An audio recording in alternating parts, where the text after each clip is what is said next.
partager avec joie. Parlons de ça.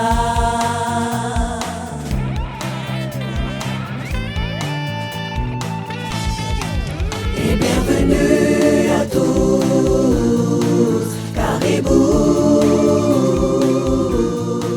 Caribou. Bonjour, bonsoir, Caribou, Caribou, Caribou, entrez, connectez-vous, partagez. Voilà, bonjour et bienvenue. Nous continuons cette mini-série sur les mains habiles. Alors, visitez nos pages, nos plateformes pour voir les émissions précédentes. Et aujourd'hui, nous continuons dans cette série avec la servante de Dieu, l'évangéliste Dada Bakombo. Bonjour, évangéliste Dada. Bonjour, pasteur Nathalie. Bonjour, que Dieu te bénisse. Merci beaucoup, merci pour l'invitation. Encore une fois, c'est un plaisir pour moi de venir toujours sur ce plateau pour parler de ce que Dieu fait dans nos vies. C'est une grâce de t'avoir également. C'est une grâce, merci. Alors aujourd'hui, nous continuons, nous parlons, je trouve ça très intéressant, le désir de produire un travail de haute qualité, bien fait et soigné. Vous savez, c'est des choses qu'on néglige souvent, hein?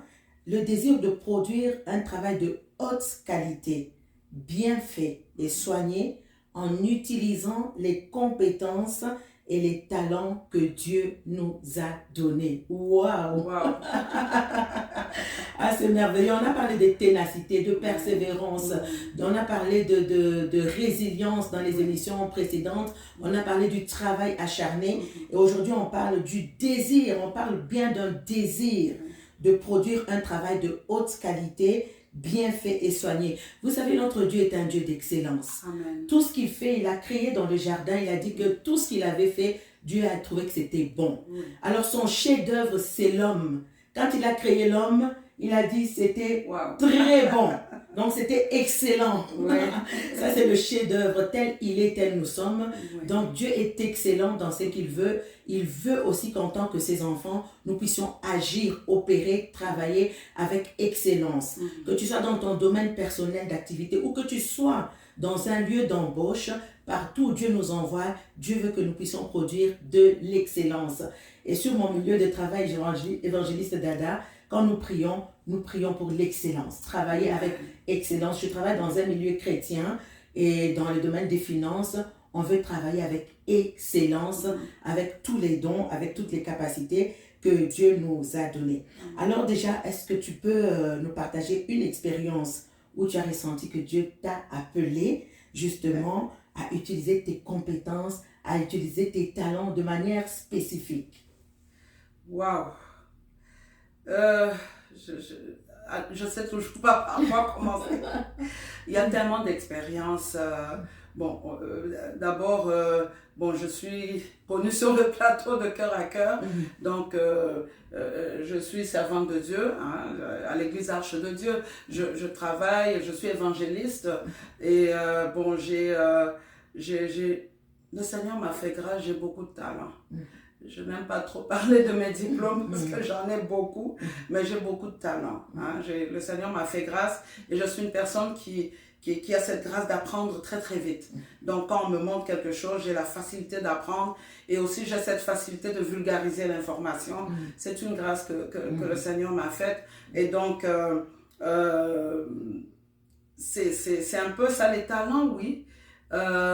Une expérience spécifique, en fait j'ai travaillé pendant près de 15 ans dans un organisme communautaire Gapvi, un organisme de lutte contre le VIH-Sida où j'étais intervenante socio-communautaire. J'ai travaillé auprès des personnes vivant avec le VIH et leurs familles, donc des personnes vulnérables. Et il y avait un projet où il fallait que moi j'apprenne à faire des bijoux. J'avais mis sur pied un projet, en fait, que j'apprenne à faire des bijoux pour apprendre aux femmes. À l'organisme, en fait, on essayait un peu de mettre sur pied des projets, des activités qui permettraient aux femmes de pouvoir découvrir un peu leur créativité, leur potentiel. pourquoi pas aussi devenir une créatrice de bijoux et puis en faire quelque chose. Et c'est vraiment quelque chose, ça a été quelque chose que d'apprendre, hein. Puis avec ma collègue Stéphane Richard à l'époque, donc on travaillait ensemble, donc on a appris, j'ai appris les bases et par la suite j'ai transmis la connaissance. Et après, je me suis perfectionnée, j'ai été prendre des cours par moi-même pour me perfectionner davantage avec tout ce qui est apprivoiser les perles, tout ce qu'il faut pour faire un bijou de qualité. C'est comme avec Dieu, en fait, quand on vient donner quelque chose à Dieu, on donne quelque chose qui est excellent à notre Dieu. Et voilà, et en aidant la communauté, en aidant les gens dans la communauté, on aide aussi, ça fait partie du ministère, d'aider les gens dans la communauté et on doit donner aussi quelque chose d'excellent. Donc j'estime que j'ai donné quelque chose d'excellent pendant tout ce temps où j'ai vraiment fait des ateliers avec les femmes et j'ai appris moi-même aussi. Et c'est pas toujours facile quand vous rencontrez des personnes vulnérables, aussi vulnérables, et de les aider en fait à voir autre chose que leur vulnérabilité, à voir les potentiels, les talents que Dieu a mis en elles, que de voir, de rester focusé sur un diagnostic. Donc c'était un défi de taille parce que il fallait montrer à ces femmes que le VIH n'était pas leur identité et qu'elles avaient d'autres potentiels en elles qu'elles pouvaient aller voir et découvrir et faire d'autres choses. Et vraiment, je pense que ça, je dis merci à Dieu parce que ça a vraiment été un challenge et j'ai réussi par la grâce de Dieu. Par la grâce de Dieu. Justement, ce milieu-là n'est pas forcément un milieu chrétien. Donc, on y aborde des personnes chrétiennes ou des personnes non chrétiennes. Ça me ramène à cette deuxième question, donc qui nous amène à voir comment est-ce que notre foi chrétienne peut nous influencer. Il y en a qui travaillent dans des milieux chrétiens. C'est facile, on est tous chrétiens. Mais il y en a qui travaillent dans des milieux séculiers. Ou comment est-ce que maintenant ta foi peut t'amener justement à aborder ton travail et tes responsabilités dans ton milieu de travail. Parce que ta foi chrétienne t'influence. Tu dois faire mieux. Et ça, c'est un défi pour nous en tant qu'enfants de Dieu. Tout à fait. Parce que quand on va dehors, il y a des gens qui excellent dehors. Et quand on voit un enfant de Dieu, il arrive en retard, il bafoue un petit peu son travail. Comment est-ce que notre foi devrait nous influencer justement à la manière dont nous devons aborder notre travail dans nos milieux séculiers? Mais quand on a cette foi en Dieu, on a cette foi en Christ en fait, notre foi, ce n'est pas une foi qu'on va vivre de façon, comment on dit ça là, on ne va pas le vivre de façon circonstancielle, c'est-à-dire je suis chez moi, je vais être beaucoup plus chrétienne et je suis au travail, oui, pour des raisons éthiques. Dans certains emplois, quand on est intervenant, on est infirmière, on doit taire un peu, on n'a pas le droit de parler de notre foi, mais il reste quand même que notre foi, elle est là. Donc cette foi doit nous emmener à faire le travail qu'on doit faire de manière excellente. À faire on doit respecter les exigences du travail. On doit arriver à l'heure, on doit faire les tâches aux échéances. C'est vrai que dans le communautaire, il y a les rapports à faire chaque mois, et puis voilà, donc si on n'y arrive pas, c'est de dire aux responsables ou au patron, regarde, j'ai pris un peu de retard, je m'en excuse, tout simplement. Et c'est ça la foi aussi, c'est qu'on ne va pas la vivre juste de manière circonstancielle, à dire à la maison ou avec les enfants ou à l'église seulement. On la vit, on la transporte avec nous. La foi est omniprésente avec nous. Partout où on est, on doit émaner cette foi-là dans ce qu'on fait. Il faut qu'il y ait cette différence. Et cette foi nous pousse à l'excellence. C'est-à-dire, dans mon travail, parce que j'ai la foi en Dieu, je vais travailler de manière excellente. En fait, ça résume à notre témoignage. Puisqu'on est limité, on ne peut pas parler de notre foi, mais notre foi, nous l'abordons dans notre témoignage. Tout à fait. Les gens verront notre intégrité, les gens verront notre ponctualité, les gens verront la sagesse, l'honnêteté. Le respect de l'éthique. Exactement. Et donc, c'est de cette façon-là que nous allons influencer. Finalement, les autres verront, mais tiens, ils vont se poser des questions sur nous finalement. Parce qu'on trouve justement aujourd'hui dans des milieux séculiers les chrétiens qui font moins bien que les noms chrétiens. Ça, Mais le c'est Seigneur, dommage c'est aussi. dommage parce que le Seigneur nous appelle À vraiment l'excellence. à l'excellence et à témoigner, puisque nous, Christ en nous, Christ vit en nous, nous devons manifester Christ, comme tu le dis, pas dans les quatre murs de notre maison, partout. mais vraiment partout où nous allons. Ouais. Alors, quels sont les principes bibliques ou les valeurs chrétiennes qui te guident dans ton approche, dans ton travail, au niveau de la qualité du travail? Au niveau de la qualité du travail, les valeurs chrétiennes qui me guident, bon, évidemment, il y a cette foi qui est le soubassement, c'est-à-dire que la Bible dit dans Ephésiens 3:20 que à celui qui peut faire par la puissance qui agit en nous, infiniment au-delà de tout ce que nous pouvons penser ou demander.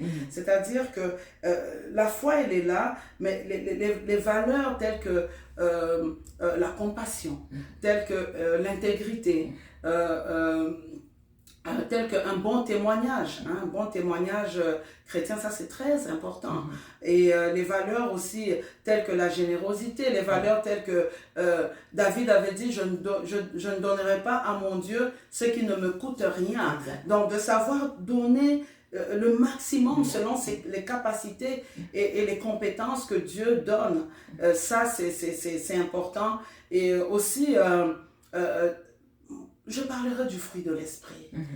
On va parler du fruit de l'esprit, mais c'est aussi des valeurs, puisque le verset finit en disant la loi n'est pas contre ces choses. Galates 5:23. Donc le fruit de l'esprit, l'amour, la paix, être une personne paisible au milieu du travail, être une personne qui émane cet amour agapé, l'amour véritable de Dieu, la joie, dans son milieu, partout où on est, l'amour, la paix, la joie, la patience. Vous savez, j'ai travaillé avec des personnes vulnérables, des personnes qui pouvaient venir en colère parce qu'elles vivaient des choses difficiles, elles vivaient le rejet peut-être de leur famille, de leurs enfants ou même de la communauté. Et il fallait quand même apporter ne fût-ce qu'un brin d'espoir à ces gens-là, dire la vie ne s'arrête pas là, la vie continue. Et l'amour, la paix, la joie, la patience, la bonté, être bon envers les autres, la bienveillance, le pardon, la fidélité, la tempérance, la maîtrise de soi. Ça, c'est le fruit de l'esprit, mais ce sont aussi des valeurs dont on a besoin, qu'on doit avoir en tant qu'enfant de Dieu, partout où on est, dans n'importe quelle circonstance, pour pouvoir donner quelque chose d'excellent à Dieu dans notre travail. Moi, je les appelle même des vertus. Des vertus, voilà. Des forces. Des forces. C'est une armure carrément dont nous nous revêtons pour pouvoir donner le meilleur et l'excellence. Et vraiment, aujourd'hui, ceux qui nous écoutent, Dieu nous appelle à l'excellence. Dans tout ce que nous faisons. L'excellence dans la maison. Oh, si on entrait dans la maison, ça serait notre débat. L'excellence dans le mariage. L'excellence dans l'éducation avec nos enfants. Aujourd'hui, nous parlons comme ça un peu du travail, mais on parle des mains habiles, on parle du travail. Mais ce travail ne se fait pas. Il se fait d'abord à l'intérieur de la maison avant de se faire à l'extérieur de la maison. Il y a une émission que j'ai reçu quelqu'un l'année passée qui nous parlait du vêtement. Tout simplement. Du vêtement. Comment se tenir à la maison. C'est pas parce qu'on est à la maison, surtout pour les couples mariés, que tu peux te présenter avec n'importe quel vêtement, avec des sous-vêtements déchirés, ça marche pas. Ça va jusqu'à là.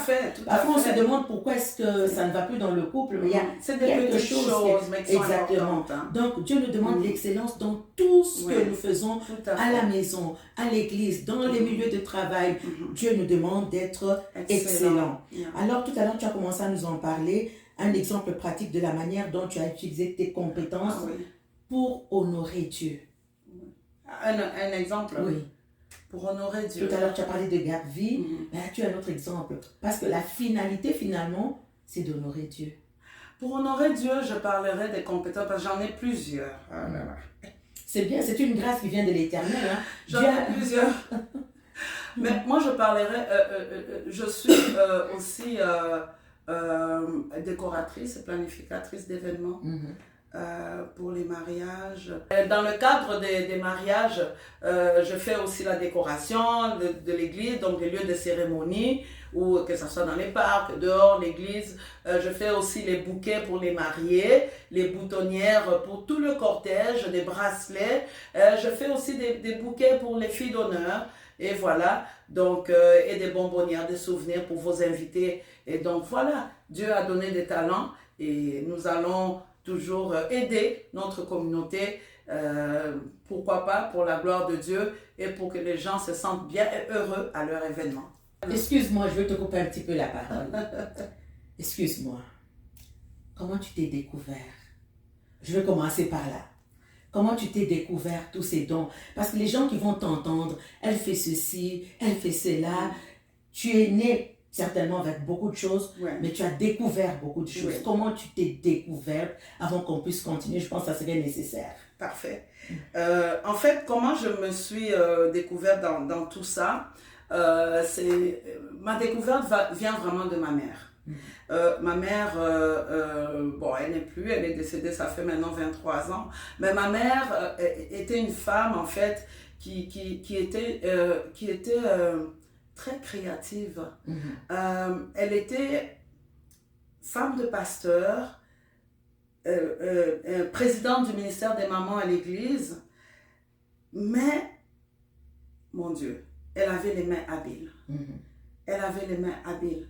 Et ma mère m'a appris, elle tricotait, elle faisait le tricot, le crochet, le savon, la teinture des vêtements, dans l'événementiel, hein, la planification des événements, les mariages. Elle faisait des gâteaux pour les mariages. Beaucoup des hommes de Dieu qui se sont mariés à l'époque. Nous, on était des enfants. Leur mariage et tout, c'est maman qui avait organisé. Donc voilà. Et moi, je m'intéressais à ces choses-là. Dans le perlage, maman faisait tellement de choses. Moi, je m'intéressais beaucoup à ça. Elle avait aussi la base en couture. Vous voyez, donc, elle a fait la psychopédagogie bon, ici au Québec, on dit le bac, là, on dit le bac à l'université. Au Congo, je ne sais pas. Elle a fait la psychopédagogie. Après, elle a fait la théologie, en fait, pour pouvoir soutenir mon père dans son ministère. Mais dans tout ce temps, elle était vraiment, comme on dit, multitask. Elle faisait plein de choses. Maman, c'était vraiment celle qui encourageait d'autres femmes à l'église, qui disait, ben oui, c'est bien beau, ton mari apporte quelque chose, mais tu ne peux pas rester les bras croisés. Apprends à faire le savon, apprends à faire la teinture, apprends à faire quelque chose. Fais quelque chose, au moins. Donc, elle encourageait un peu les femmes à l'empowerment, à découvrir aussi leurs talents. Et moi aussi, j'en ai profité, en fait.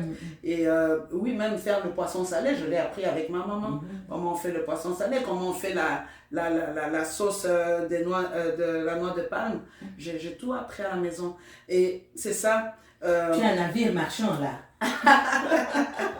Alors, voilà, donc j'ai appris comme ça. Oui, donc j'ai vraiment beaucoup appris de ma mère. Une femme à beaucoup de vertus. Voilà, donc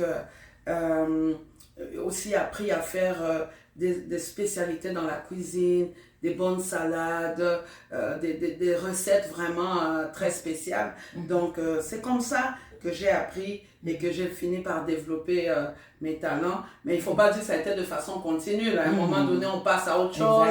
Et plus tard, ben, on vient redécouvrir et retravailler encore et peaufiner en fait le talent que Dieu nous a donné. Mais en fait, en moi, j'avais déjà des talents. Le Seigneur m'a donné cette capacité d'apprendre très vite et d'exécuter très vite. Et je suis une personne visuelle. C'est pourquoi mon fils me dit toujours, mais maman, tu te rappelles toujours de là où tu vas? Je dis oui, parce que je suis visuelle. Même si je ne me rappelle pas du chiffre, de l'adresse, je connais l'endroit. Mais je connais l'endroit, donc, parce que j'ai toujours un repère. Et donc c'est ça, je suis très visuelle et j'ai appris à travailler avec les perles, à travailler avec les outils de base, les pinces pour faire les bijoux. Est-ce que c'est toi qui as fait ce bijou que tu as? Oui, c'est moi, ça c'est ma création au cou. c'est ma création, donc ça fait partie de mes collections. Donc je travaille avec des vraies perles, des vraies coquilles, et aussi des perles précieuses, semi-précieuses, toutes sortes de perles, des métaux. Je travaille, mais c'est vraiment toute cette idée de créativité, de ne pas s'arrêter juste à voir. Et je crée beaucoup. Et quand je suis satisfaite de mon travail, de l'excellence du travail que je fais, je dis, une autre personne va aimer parce que j'aime tellement ce que je viens de faire. Et voilà. Maintenant, pour revenir à ta question sur ce que j'ai fait qui a glorifié Dieu, je parlais en fait... je fais la décoration des événements et mariage et tout. Et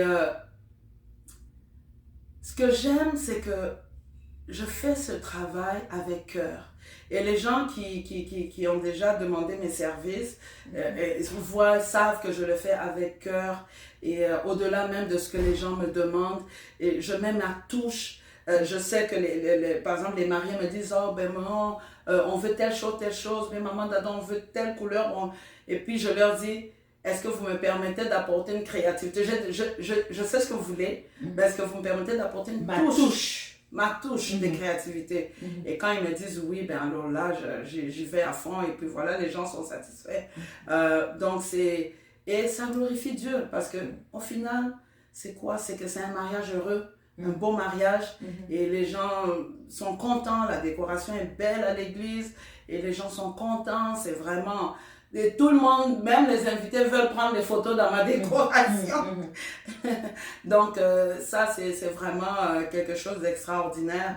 Et aussi quelque chose que j'ai fait qui a vraiment honoré Dieu, c'est que le Seigneur m'a donné quand même la facilité d'entre-gens. L'entre-gens. Oui, je suis une personne sociale, j'ai l'entre-gens et je suis membre du syndicat de l'église, dans la copropriété de l'église, et ça prend beaucoup de... ça prend beaucoup d'entre-gens parce qu'on parle avec des personnes qui sont différentes. Exact. On parle avec des personnes qui ont peut-être une façon de voir ou de penser différente et il faut s'entendre sur certains points et voilà, donc ça prend beaucoup à ce niveau-là, mais j'aime les créations, des perles, je pense à des choses, je le fais puis je dis, des fois je regarde et je dis, ah, ça j'aurais pu le faire d'une autre façon, ou ça j'aurais pu le faire comme ça. Et puis, que dire aussi, nous avons le Saint-Esprit, mais il y a aussi en nous ce désir de servir Dieu dans plusieurs choses, donc aussi... quand par exemple on sait, tu es pasteur, tu prêches et puis on sait que quand on doit préparer une prédication, ça prend le temps de la prière, le temps de préparer ton message, le temps de la prière, le temps de prier aussi pour l'auditoire qui va écouter ton message, ou comme je suis conférencière aussi, donc je prie aussi pour mon auditoire et bon voilà, mais ce talent, cette habileté, cette facilité à vulgariser le message et de façon simple, parce qu'il y a des prédicateurs qui vont aller vraiment dans des mots très théologiques, finalement les gens n'ont rien compris. Alors c'est vraiment, il y a beaucoup de choses qu'on peut faire pour rendre gloire à Dieu et pourquoi ne pas servir, faire des dons. Des fois je fais des colliers, c'est juste des cadeaux que je donne, puis les personnes disent waouh mais c'est trop beau, je dis waouh c'est bon, c'est ton cadeau. Je fais aussi des souvenirs pour les invités et c'est des choses que je fais à la main. C'est cette habileté, tu te dis waouh, 200 personnes, 300 personnes vont venir dans cet événement. Et le cadeau qu'ils vont retourner avec chez eux, c'est personnalisé et c'est quelque chose qui va être vraiment l'ouvrage de mes mains. Et ça fait du bien, ça fait vraiment du bien. Et on ne sait pas à quel point on peut impacter quelqu'un par un simple cadeau comme ça. Tout à fait. Tu l'appelles simple, mais tu ne sais pas la valeur, l'estime, la valeur, qu'est-ce que ça va produire dans la personne qui reçoit ce cadeau-là. Ma question tout à l'heure précédente n'était pas anodine. Parce que toi, tu t'es découverte au travers de ta maman. Oui. Tu as beaucoup appris Oui. d'elle. Merci, tu avais une maman. Il y a des gens qui sont orphelins, Oui. qui n'ont personne pour leur apprendre. Il y a des gens qui sont peut-être pas orphelins, mais qui n'ont pas vécu avec des parents, Tout qui à ont fait. été placés dans des Des centres d'accueil, Oui. dans des maisons où la vie est faite ainsi, avec il y a des défis dans la vie. Moi-même, j'ai pas eu ma mère pour m'apprendre ces choses-là. Mais je vais dire, quand on a une soif, un désir, une passion que Dieu a mis en nous, on peut aller chercher les outils nécessaires. les outils nécessaires Oui. pour mettre... Moi, je suis très autodidacte aussi. Oui, oui, Je suis très autodidacte. J'ai appris par moi-même. Oui. Il y a des choses qui sont venues. Je suis allée me perfectionner. Oui. Donc, c'est possible, même si tu n'as pas un parent, c'est une grâce d'avoir les parents. Oui. Aujourd'hui, profitez de Il faut en vos parents si vous avez des parents Ah avec oui, vous. ma mère n'est plus. Hein, Voilà. Donc, c'est ça, profiter. Qu'on ait des parents ou qu'on n'ait pas de parents,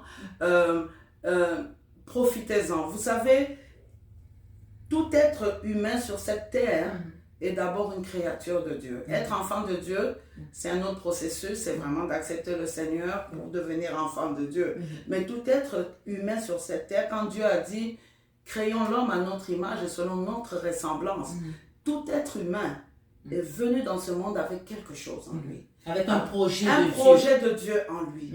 Donc, croyez, quand vous avez une pensée qui vous arrive à l'esprit, même si vous n'avez pas des parents, vous êtes orphelin, vous êtes dans un centre, vous êtes seul au monde, vous n'avez pas nécessairement un cercle social, il vous arrive une pensée, je pense que je vais commencer à faire des chaussons de bébé, de tricoter pour les vendre. Ça ne vient pas de vous. C'est que Dieu a mis en vous cette pensée. Exact. Exploitez la pensée. Si vous n'avez pas le cours, allez prendre le cours de tricotage. Je sais le faire, mais je n'ai pas exploité ça. Allez prendre le cours et vous allez voir que ça va aller de l'avant. Le Seigneur va vous aider avec ça. Donc, quand il y a une pensée, un projet, quelque chose qui vous vient à cœur, qui va demander votre habileté, si vous voyez même que vous n'avez pas les outils nécessaires, mais que le projet est là, la pensée est là, cette pensée ne vient pas de vous, elle vient de Dieu. Donc, allez prendre, je ne sais pas, ça prend une formation. Moi, j'avais pris une formation de base pour faire les bijoux, mais j'ai été prendre une formation plus poussée que j'ai payée moi-même. La première formation, c'est l'organisme qui avait payé. Mais la deuxième formation, j'ai été prendre moi-même, j'ai payé pour me perfectionner encore plus. Donc, c'est un peu ça. Quand il y a quelque chose, l'être humain n'est pas vide. Hein? Il y a toujours quelque chose dans l'être humain que Dieu a déposé. Mais tu vois, il y a cette parabole avec les 10 talents. Oui. Il y en a, Dieu, comme tu le dis, n'envoie personne à vide. Celui-là avait un seul, mais n'a pas reconnu ce seul talent. C'est ça le problème. Et c'est pour ça que je te posais la question tout à l'heure pour savoir comment tu t'es découverte. Parce que la découverte est très importante de ses compétences, de ses dons, de ses talents, va influencer soit positivement, soit négativement, n'est-ce pas? Oui, la découverte de ses talents est très importante. Pourquoi? Parce que quand on doit d'abord découvrir son talent. On doit d'abord découvrir son talent et après, on cherche les outils nécessaires qui vont nous aider à pouvoir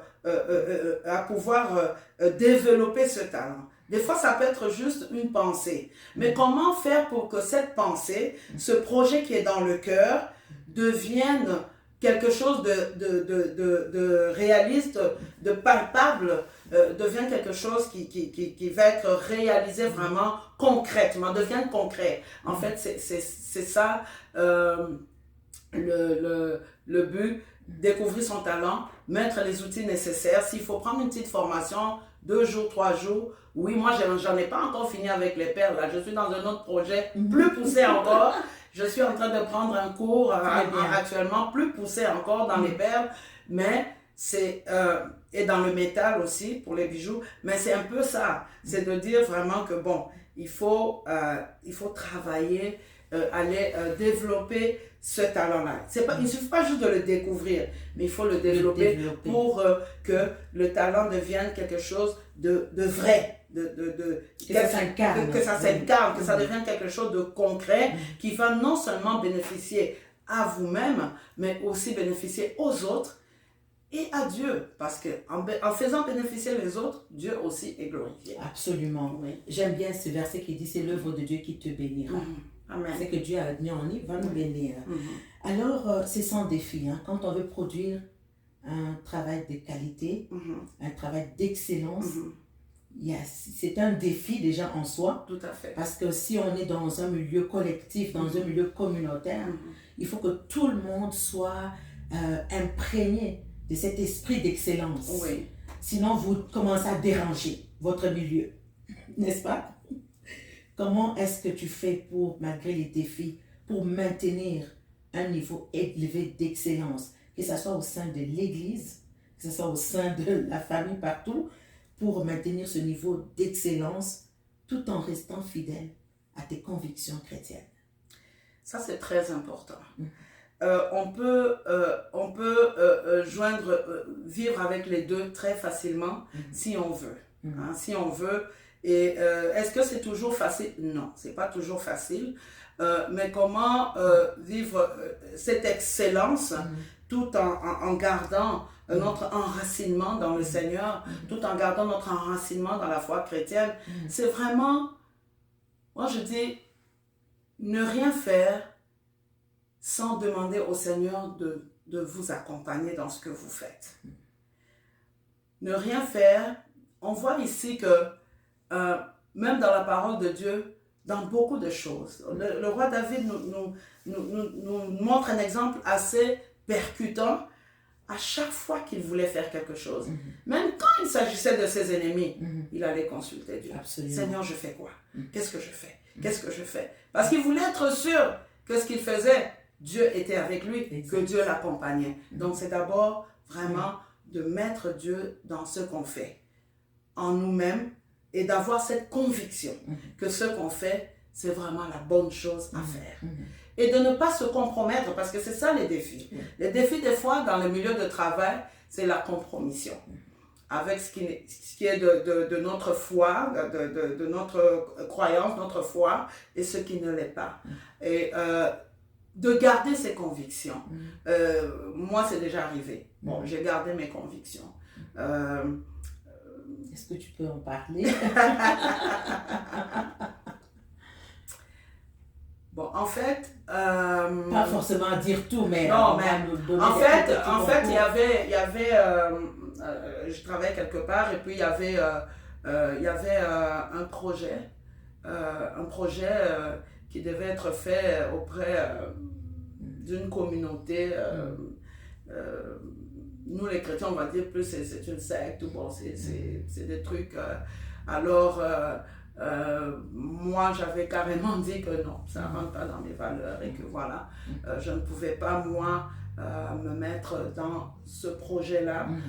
J'ai été claire. Et, voilà, bon, Dieu m'a fait que je n'ai pas perdu mon emploi pour autant, mais j'ai gardé parce que c'est ça en fait. Les compromissions, quand on dit, ben, c'est pas grave, c'est juste le travail. Hein? Mais je suis chrétienne, mais c'est juste le travail. Mais je pense que notre foi, notre enracinement en Christ, on doit le vivre partout. Au prix même de perdre notre emploi, parce qu'on ne peut pas compromettre certaines choses. Il y a un choix à faire. Il y a un choix à faire à un moment donné. Et voilà, donc c'est l'exemple que je peux donner comme ça. Mais ça n'a pas été facile. Je ne dis pas que ça a été facile après. Bon, voilà, bon, ça c'est des détails. Mais oui, j'ai dit que je ne pouvais pas, moi, être dans ce projet-là. Voilà. Comment est-ce que tu peux encourager aujourd'hui quelqu'un, justement, à développer ses dons, développer ses compétences pour glorifier le Seigneur? Alors, comment encourager quelqu'un à développer ses dons et ses compétences? Ses talents pour témoigner, pour glorifier le Seigneur. D'abord, comme je viens de le dire, c'est que Dieu n'a pas créé un être humain sans un dépôt, sans un talent, sans quelque chose. Dieu a mis un dépôt en chacun de toute personne dans sa créature il a mis un dépôt. Maintenant, comment le faire?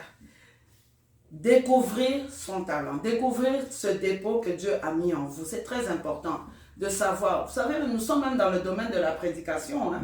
Dans le domaine de la prédication aussi, il faut découvrir son don. Parce qu'il y a des gens qui vont prêcher un peu de tout, gloire à Dieu, c'est bien. Mais vous allez voir que quand, par exemple, la personne va prêcher sur la foi, c'est ça, son domaine, son couloir, et l'onction est différente. Exact. Quand la personne va prêcher sur la croix, oh, mais là, vraiment, c'est là son couloir, et vraiment, on voit que non, le Seigneur agit de manière incroyable. Donc, c'est la même chose aussi dans la vie, dans ce qui concerne nos talents. Découvrir vraiment le talent. Parce que quand on a vraiment, comme je viens de dire pour la prédication, mais pour les choses, le travail, l'habileté, les mains habiles, quand on découvre son talent, et là, ce talent-là, parce qu'il vient de Dieu, il va forcément vous amener à l'excellence. Il va forcément vous amener à impacter les gens avec ce talent-là, parce qu'il vient de Dieu. Ce n'est pas juste un talent, ça peut être 2, 3, 4, 5, 6. La parabole des talents, il y en avait qui avaient 1, 2, 3, jusqu'à 10. Donc, Dieu peut vous en donner plusieurs, mais découvrez le talent, cherchez les outils. Hein, ne vous découragez pas en disant « Oh, mais j'ai cette idée, c'est peut-être une idée de fou, ou c'est une idée qui est farfelue. » Non. Allez chercher, allez consulter même, allez même demander, je ne sais pas, conseil, hein? Demandez conseil si vous êtes dans l'église, demandez au pasteur, si vous avez quelqu'un dans la communauté en qui vous avez confiance, vous demandez. Donc, on parle de talent, on parle... bon, ok. Étant donné que Dieu a mis un dépôt en toi, donc ne te sens pas inutile. Donc, tu as un dépôt en toi et tu es unique. Il y a des gens qui ont peur de se confier parce qu'ils disent, bon, les gens vont voler leur talent, les gens vont voler leur vision. Tu es unique dans ta vision. La vision que Dieu t'a donnée, elle est à toi. Le don que Dieu t'a donné, il est à toi. Le talent que Dieu t'a donné, il est à toi. Donc, personne ne peut te voler cette vision. De toutes les façons, la Bible dit que quand Dieu te donne sa vision, il te donne aussi la provision. Quelqu'un qui va copier ta vision n'aura pas la provision. Voilà. Parce que la vision n'est pas à cette personne-là. Et tu sais, il y a tant d'exemples, il y en a beaucoup, que ce soit pour les talents, des ministères, peu importe. Donc, voilà, c'est ça. Et dans la Bible, il y a beaucoup d'exemples. Justement, j'allais venir à ça, là, on a parlé de nous, mais tout ce que nous vivons, la Bible nous enseigne ces choses. Est-ce qu'il y a des exemples qui t'inspirent dans la parole de Dieu? Mais oui, dans Exode 35, ici, c'est le temps où Moïse, il était temps pour Moïse d'amener le peuple à la construction du temple, du tabernacle. Donc, il fallait faire le temple, donc le parvis, le lieu saint, le lieu très saint, et même l'arche de l'alliance. Et là, Moïse fait appel à toutes les personnes dans le peuple d'Israël qui avaient des talents, qui avaient des dons. Et au verset 25, Exode 35, verset 25, voici ce que dit la Bible. Toutes les femmes qui avaient de l'habileté filèrent leur ouvrage, des fils teints en bleu, en pourpre, en cramoisi et du fin lin. Toutes les femmes dont le cœur était bien disposé et qui avaient de l'habileté filèrent du poil de chèvre. Okay? Et par la suite, à la fin, il est dit ceci. Tous les enfants d'Israël, hommes et femmes, dont le cœur était disposé à contribuer pour l'œuvre que l'Éternel avait ordonnée par Moïse, apportèrent des offrandes volontaires à l'Éternel. Moïse dit aux enfants d'Israël, sachez que l'Éternel a choisi Betsalel, fils d'Uri, fils de la tribu de Juda, et il l'a rempli de l'Esprit de Dieu, de sagesse, d'intelligence et de savoir pour toutes sortes d'ouvrages. Il l'a rendu capable de faire des inventions, de travailler l'or, l'argent et les reins, et de graver les pierres, à enchasser, de travailler le bois et d'exécuter toutes sortes d'ouvrages d'art. Il lui a accordé aussi le don d'enseigner, de même qu'à Holiab, fils d'Ahisamak, de la tribu de Dan. Il les a remplis d'intelligence pour exécuter tous les ouvrages de sculpture et d'art pour broder et tisser les étoffes teintes en bleu, en pourpre, en cramoisi et le fin lin pour faire toute espèce de travaux et d'inventions. Vous voyez ici, Dieu avait déjà donné à son peuple des choses, des talents. Dieu avait déjà mis un dépôt à son peuple. Mais il y avait les outils, il y avait des choses qui étaient là pour permettre l'exécution de la vision de Dieu que Dieu avait, qui devait être exécutée par ces gens-là. Et la Bible ici nous dit que les femmes, les hommes qui avaient les habiletés, l'habileté des mains, parce que c'était des travaux à faire à la main.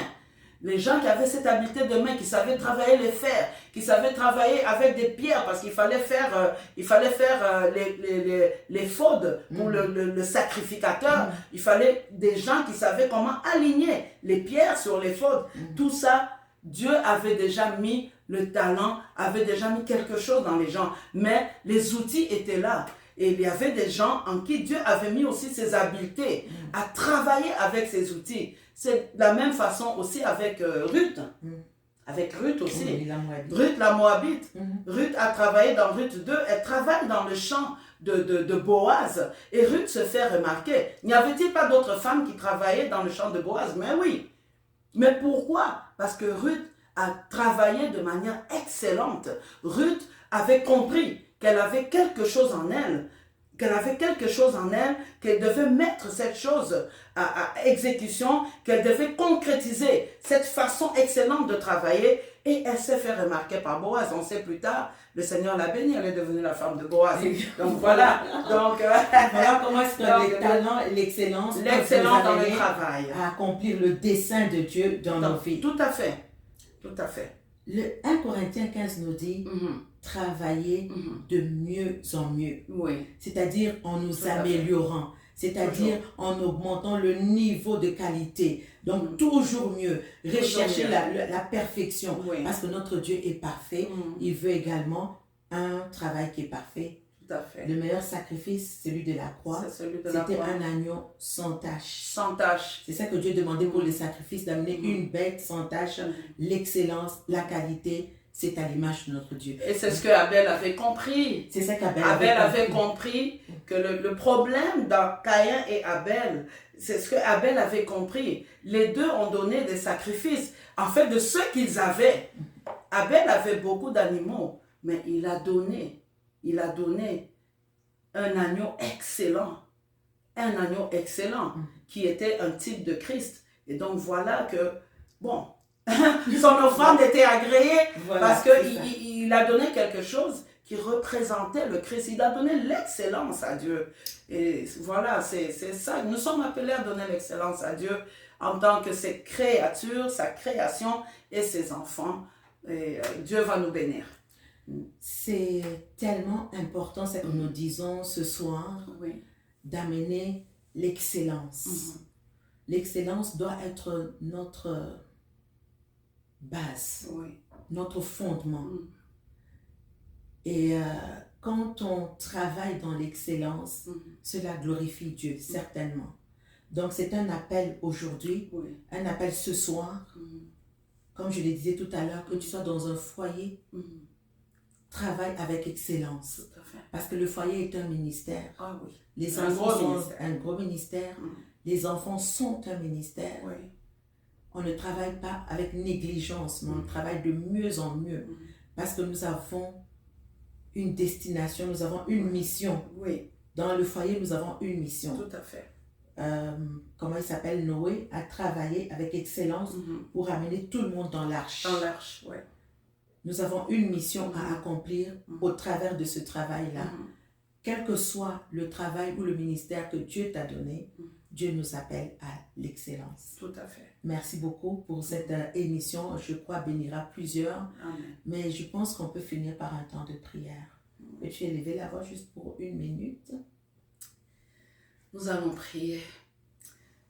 Éternel notre Dieu, nous venons devant toi, Seigneur.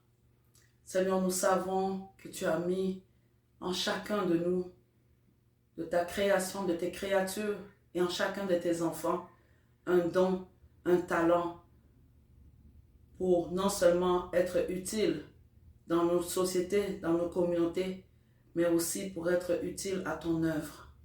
Oui, Père de gloire, nous savons que ces dons, ces talents seront aussi utiles parce que notre destin est dans ta main et tu veux que notre destinée s'accomplisse avec ce que tu as mis en nous. Seigneur, s'il y a quelqu'un ce soir qui nous écoute, qui sait qu'il a un don, qu'il a un talent, mais qui a peur, qui le cache, qui l'enfuit par peur, oh mon Dieu, mon roi, aide cette personne à pouvoir développer ses talents. Donne-lui les outils nécessaires, donne-lui les connexions nécessaires, les contacts nécessaires pour que ce talent puisse se concrétiser, pour que cette vision que tu lui as donnée puisse avoir des provisions réelles dans sa vie et que tout devienne concret pour ta seule gloire. Oui, Seigneur, nous savons une chose, c'est que tu tiens nos destinées dans ta main. Et parce que tu tiens nos destinées dans ta main, nous n'avons rien à craindre. Parce que nous savons, Seigneur, qu'avec toi, avec le talent que tu as mis en nous, les dons que tu as mis en nous, nous ferons des exploits. Nous irons de gloire en gloire, nous irons de victoire en victoire, nous irons de succès en succès. Parce que toi, notre Dieu, tu es avec nous. Oui, Dieu de gloire. Bénis chaque personne qui regarde cette émission.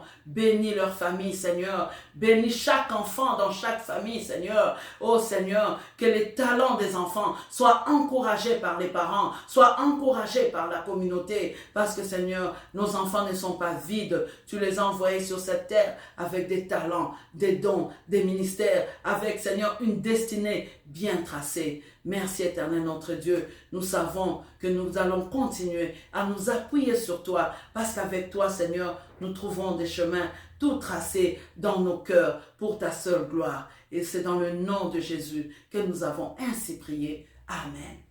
Amen. Amen. Que le Seigneur vous bénisse.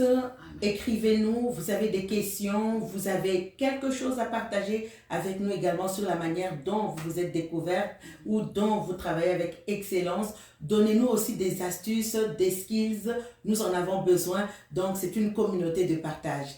Que Dieu vous bénisse et à très bientôt pour une prochaine émission. Merci, servante de Dieu. Merci, pasteur. Merci beaucoup.